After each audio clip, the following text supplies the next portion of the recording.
Welcome to Samurai Blog Fanfic Ideas. I think I'm the first one to do this, but this is going to be a crossover between the Boxcar children's series of books, which you guys have been watching. You know, I've been reading a couple of those recently, and My Hero Academia.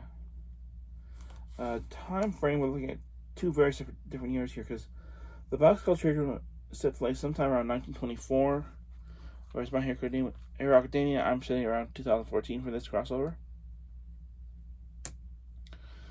Okay. Now,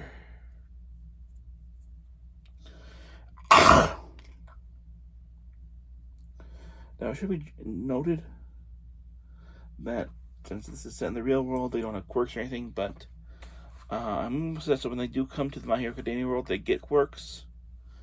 They're going to be as follows here. So, James Henry Aldrich is the grandfather. He'll have super strength for about 1 hour out of 24. So it's similar to Our Man's, but I'm adding the ability that he can actually transfer that strength to somebody else. I give him a boost if they need to. I thought that was kind of a clever idea. Next up, we have the dog Watch. I gave him like the ability to armor his body with super strength, so kind of like Colossus here. We have Henry, who's the oldest. I gave him super speed, but speed increases when he becomes competitive. Jessie, I gave her the,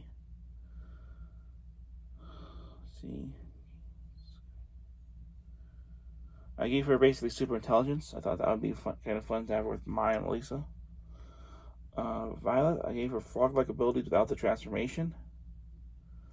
So she had the same abilities of Sue, Froppy, but without the frog-like appearance, pretty much. Then Benny, I counted his quick little brown bear, which allows him to change to a cub.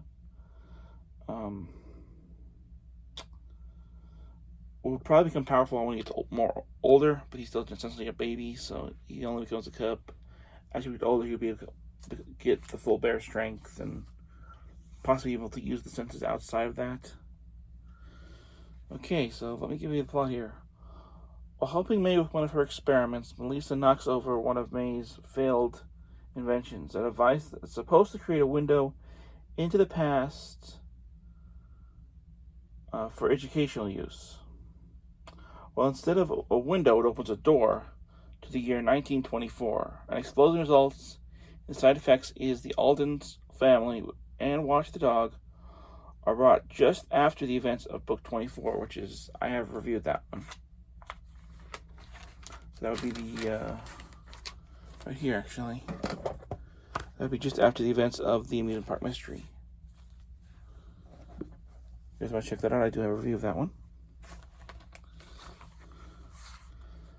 To the year 2014 specifically, they crash land in Class 1A, right on top of poor Toru Hikaru, the Invisible Gal. I've brought in the 100 extra girls. That could be put in or left out depending on how you feel. And the grandfather is the first to awaken and activates his power, his Our Man-like ability, by lifting his grandchildren off the young lady. And and when he uses his ability, his appearance changes to that of 20-year-olds. So it's kind of like in Yu Yu Hakusho. I forget what her name is, but when she uses the spirit wave, she becomes younger for a limited time. Note: the Aldens have.